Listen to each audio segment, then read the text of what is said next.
Ballon D অরের জন্য সংক্ষিপ্ত ৩০ জনের চূড়ান্ত তালিকা প্রকাশ।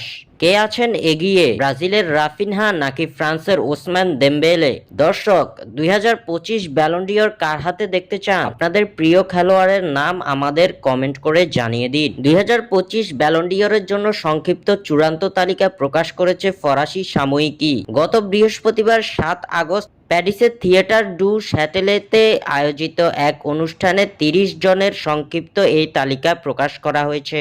এই বছর থেকে ব্যালন ডি অর পুরস্কার বার্ষিক পদ্ধতির পরিবর্তে মৌসুম ভিত্তিক দেওয়া হবে, অর্থাৎ ১ আগস্ট ২০২৪ থেকে ৩১ জুলাই ২০২৫ পর্যন্ত পারফরমেন্সের উপর ভিত্তি করে সেরা খেলোয়াড়কে বেছে নেওয়া হবে, যার ভিত্তিতে এই তালিকায় এগিয়ে আছে বেশ কয়েকজন সেরা তারকা।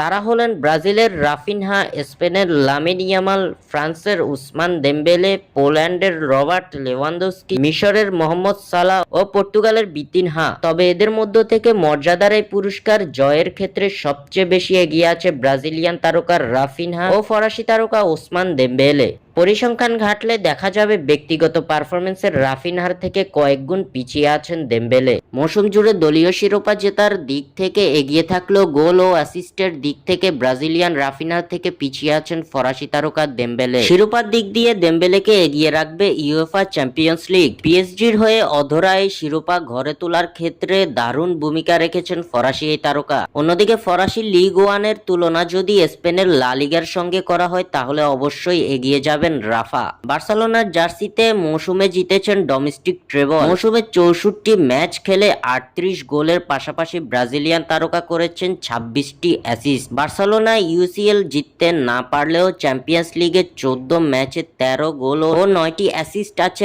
রাফিনহার নামের পাশে। অর্থাৎ ইউএফা চ্যাম্পিয়ন্স লিগের আসরে সরাসরি ২২ গোলে জড়িয়ে আছে এই ব্রাজিলিয়ান উইঙ্গারের নাম। পুরো মৌসুম জুড়ে সব প্রতিযোগিতা মিলিয়ে সর্বমোট ৬৪ গোলে অবদান রেখেছেন রাফিনহা। অন্যদিকে সব ধরনের প্রতিযোগিতামূলক ম্যাচ খেলে ওসমান দেমবেলে ৩৬ গোল করার পাশাপাশি করেছেন ১৬টি অ্যাসিস্ট। চ্যাম্পিয়ন্স লিগে ১৫ ম্যাচে করেছেন ৮ গোল ও ৬ অ্যাসিস্ট, অর্থাৎ সরাসরি ১৪ গোলে অবদান রেখেছেন দেমবেলে, যে সংখ্যাটা রাফিনহার থেকে অনেক কম বটে। তালিকায় থাকা লামিন ইয়ামাল, লেভানডস্কি কিংবা মোহাম্মদ সালাহরা এই পরিসংখ্যানে আছেন আরও পিছিয়ে। তাই অনেকের মতে ২০২৫ ব্যালন ডি অর উঠতে যাচ্ছে ব্রাজিলিয়ান তারকা রাফিনহার হাতে। আগামী ২২ সেপ্টেম্বর এই তালিকা থেকে বর্ষসেরা ফুটবলার বেছে নেওয়া হবে।